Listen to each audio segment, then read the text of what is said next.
रायगड, महाराष्ट्रासह देश-विदेशातील ताज्या बातम्या पाहण्यासाठी मॅक्स इंडिया लाईव्ह चॅनलला सबस्क्राईब करा आणि बेल आयकॉन दाबायला विसरू नका.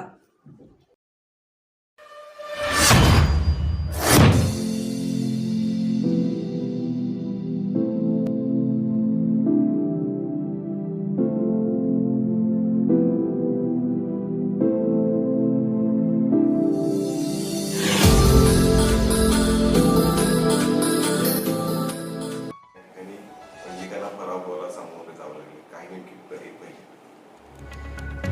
कोल्हापूर लोकसभा मतदारसंघातून महायुतीचे उमेदवार खासदार संजय मंडलिक साहेब यांना जवळजवळ 6 लाख मतं या लोकसभेमध्ये पडलेले आहेत. त्याबद्दल सर्वप्रथम मी कोल्हापूर लोकसभा मतदारसंघातील तमाम नागरिकांचे मनपूर्वक आभार व्यक्त करतो. ज्याचा आपण उल्लेख केला की प्रचंड ताकद लावलेली होती, ही वस्तुस्थिती आहे. कारण महायुतीमध्ये 3 घटक पक्ष भाजपा, शिंदेसाहेबांची शिवसेना आणि राष्ट्रवादी एकत्रितरित्या आम्ही या उमेदवारांसाठी काम करत होतो. त्यामुळं ताकदी चांगली लागलेलीच होती. परंतु देशभरामध्ये जर आपण चित्र पाहिलं तर विशिष्ट वर्गाच्या लोकांनी काँग्रेसकडं त्यांचा जादा कल आपल्याला या निवडणुकीमध्ये पाहायला लागला आणि त्यामुळे देशभरामध्ये अनेक केंद्रीय मंत्री महोदयांचा पराभव झालेला आहे. राज्यातल्या काही मंत्री महोदयांचा पराभव झालेला आहे. अनेक मोठमोठे नेते जे आपण विचारही करू शकत नव्हतो ते सुद्धा पराभूत झालेले आहेत आणि तोच साधारण निकाल कोल्हापूरमध्ये सुद्धा आपल्याला पाहायला मिळाला. आणखी एक महत्त्वाचा फॅक्टर इथं म्हणजे समोर जे उमेदवार होते ते स्वतः श्रीमंत शाहू छत्रपती महाराज उभे असल्यामुळं तो एक प्लस पॉईंट काँग्रेसची जमेची बाजू होती आणि त्यामुळं हा फरक पडला. मताधिक्य थोडंसं जास्त झालं, जे अपेक्षित होतं तसं झालं नाही. म्हणजे कागल आणि चंदगड या 2 विधानसभेमधून आम्हाला साधारण 1,20,000 मताधिक्य आपल्या महायुतीला मिळेल असं अपेक्षित होतं. परंतु उलट झालेलं आहे. कागलमध्ये 14,000च फक्त लीड मिळू शकलं. चंदगडमध्ये तर आपण थोडंसं मायनस गेलेलो आहे. आणि राधानगरी, बुदरगड तालुका आणि करवीर तालुका हा सुद्धा अनपेक्षितपणे मताधिक्य काँग्रेसला जास्त मिळालेलं आहे. आता स्वर्गीय PN पटेल साहेबांचं त्यामध्ये मोठं योगदान आहे.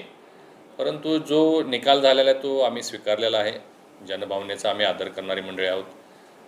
दुःख आहे, परंतु आनंद या गोष्टीचा आहे की केंद्रामध्ये फिर एक बार मोदी सरकार जो नारा आम्ही दिला होता तो देशभरामधून NDAचे आमचे 292-93 खासदार निवडून आल्यामुळं सत्ता स्थापनेचा मार्ग मोकळा झालेला आहे.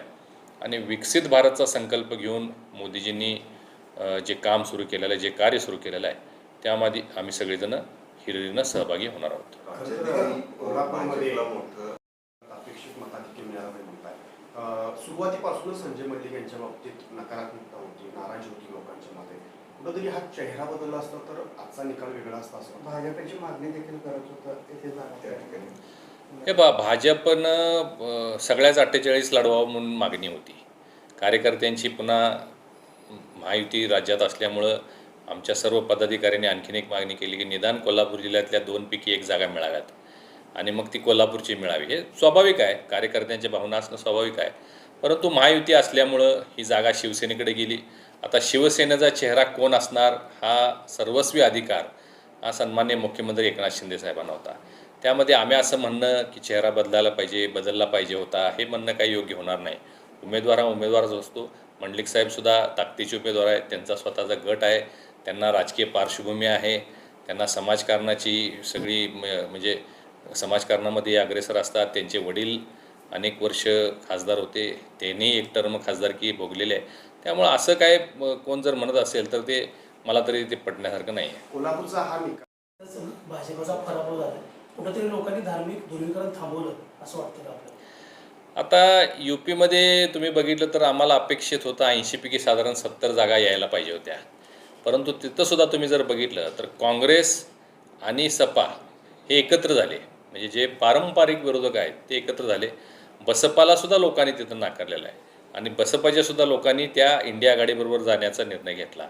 आता ह्या 2 ताकदी एकत्र झाल्यामुळं थोडंसं भाजप तिथं भाजपची पिछेहाट झालेली आहे आणि त्या लोकसभा मतदारसंघामध्ये मुस्लिम समाज मोठ्या संख्येनं आहे. त्यांचा सगळा कल जो या निवडणुकीमध्ये आहे तो सुद्धा काँग्रेसकडं आपल्याला पाहायला मिळाला. त्याचा फटका UPमध्ये बसला. आता अख्ख्या UPमध्ये बसल्यामुळं अयोध्येमध्ये सुद्धा बसला असावा. आता तिथल्या नेमक्या मतदारांची संख्या कशी आहे किंवा काय मला त्याची कल्पना नाही आहे. पण हे आमच्यासाठी सुद्धा आश्चर्यकारक होतं की अयोध्येची जागा पराभूत झाली भाजपची. हे आश्चर्यकारक आहे. एकीकडे एनडीएला मोदींच्या एकट्याच्या नावावर ही संपूर्ण निवडणूक लढवली गेली. वस्तुस्थिती आहे, मोदीजींच्या नावावरच आम्ही सगळ्यांनी देशभरामध्ये निवडणुका लढवलेल्या आहेत. परंतु भाजपला लोकांनी नाकारलं असं म्हणता येणार नाही. आजसुद्धा जर तुम्ही बघितलं देशभरामध्ये एकट्या भारतीय जनता पार्टीच्या कमळ चिन्हावर आमच्या 242-43 जागा निवडून आलेल्या आहेत. आणि इंडिया आघाडी ही जी काश्मीरपासून कन्याकुमारीपर्यंत 28 घटक पक्ष, काँग्रेससह सगळे मोठे पक्ष त्यामध्ये समाविष्ट असताना ते 230-31वर थांबलेले आहेत. म्हणजे लोकांनी भाजपला नाकारलेलं नाही, लोकांनी भाजपला स्वीकारलेलं आहे. परंतु मी जसं मगाशी सांगितलं की विविध फॅक्टर्स त्यामध्ये काही आलेले आहेत. जातींची समीकरणं आहेत, काही ठिकाणी काहींची वक्तव्य भोवलेली आहेत, असे अनेक विषय आहेत.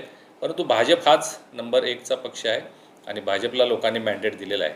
त्याप्रमाणे मोदीजी आता तिसऱ्यांदा ही धुरा सांभाळतील. अजित पवारांना असं वाटतं एकूणच या निकालावरून असं म्हणता येणार नाही. जय पराजय लोकशाहीमध्ये या निवडणुकांमध्ये होत असतो. परंतु आपण पाहिलं तर हे सगळे फॅक्टर्स आता काही ठिकाणी दुरंगी झाली, काही ठिकाणी तिरंगी झाली, काही ठिकाणी पंचरंगी झाली. त्याचाही कुठेतरी फटका काही आमच्या उमेदवारांना झालेला दिसतो.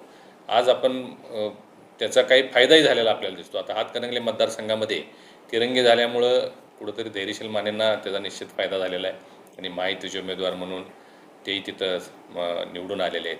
अशी वेगवेगळी समीकरणं आहेत. त्यांच्यामुळं फटका बसला असं म्हणणं योग्य होणार नाही. साहेब, राम मंदिराच्या लोकसभेचा सर्वात मोठा मुद्दा होता. 234 जागा जिंकल्यानंतर इंडिया आघाडी कुठंतरी आता हालचाली करताना पाहायला मिळते. तेजस्वी यादव आणि नितीश कुमार देखील आज एकाच विमानानं प्रवास करून दिल्लीला जात आहेत. या सगळ्या घडामोडींकडे तुम्ही कशामध्ये पाहता? एनडीए त्यांनी सत्ता स्थापन करणार, NDAची सत्ता स्थापना होणार, प्रधानमंत्री मोदीजीच पंतप्रधान होणार, यामध्ये कोणताही बदल होणार नाही. ही इंडिया आघाडी जी ही क्षणभंगूर आहे, ही थोड्या दिवसात कालबाह्य होणार आहे. हे सगळे अतिमहत्त्वाकांक्षी नेते मंडळी यामध्ये आहेत. यांचं एकमेकाशी पटत नाही. तुम्ही पाहिलं असेल केजरीवालांचं आणि काँग्रेसचं कसं समीकरण हरियाणा आणि दिल्लीमध्ये झालं. म्हणजे अनेक गोष्टी आहेत. त्यामुळे हे काय एका याच्यामध्ये सगळे बकेटमध्ये हे लोक राहतील असं मला वाटत नाही. ते आज काही जरी म्हणत असतील सत्ता स्थापनेपर्यंत, ज्या दिवशी मोदीजी पंतप्रधानपदाची शपथ घेतील त्या दिवसापासून हे सगळे विखुरले जातील आणि पुन्हा त्यांच्यात आपापसात सगळी मारामाऱ्या सुरू होतील असं मला वाटतंय. निवडणुकीत हा पारंपरिक वोटर्स कुठेतरी भाजपपासून दूर गेल्याचं दिसते. याचं विश्लेषण कसं करावं? हे वस्तुस्थिती आहे.